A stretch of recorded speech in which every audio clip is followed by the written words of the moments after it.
কবর থেকে সন্তানের মরদেহ চুরি হওয়ার শঙ্কায় কবরস্থানে রাতভর পাহারা দিচ্ছেন বৃদ্ধ পিতা। বজ্রপাতে নিহত ছেলের মরদেহ কবর থেকে উঠিয়ে নিতে পারে একটি চক্র, এমন শঙ্কায় এক সপ্তাহ ধরে মুন্সিগঞ্জের টঙ্গীবাড়ির একটি কবরস্থানে পালাক্রমে পাহারা দিচ্ছেন বৃদ্ধ পিতা ও তার স্বজনরা। এমনকি ঋণ করে কয়েকজন পাহারাদারও নিয়োগ করেছে পরিবারটি।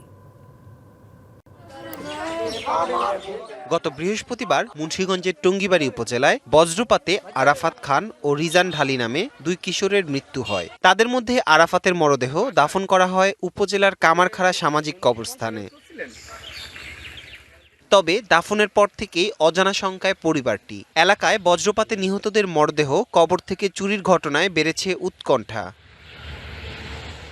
মরদেহ চুরির শঙ্কা থেকে পালাক্রমে আরাফাতের কবরের পাশে রাতভর বসে থাকেন তার বাবা ও স্বজনরা।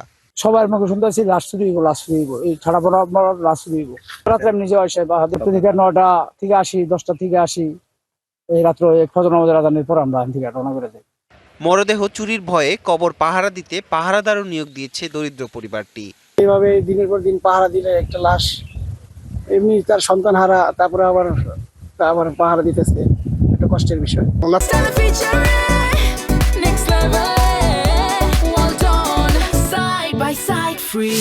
তো সন্তান হারিয়ে ফেলছে, উনি যখন এই যে পাহারা দিতেছে, এটা তো ওনার একটা কষ্টদায়ক, এর থেকে কষ্টদায়ক তার দুনিয়াতে কিছু হতে পারে না।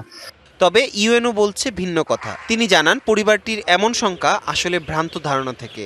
তো সে একটা আতঙ্ক ছিল পরিবারটির মধ্যে। আমাদেরকে বলেছেন যে ওনারা আতঙ্কগ্রস্ত যে কবর থেকে লাশ চুরি হয়ে যেতে পারে।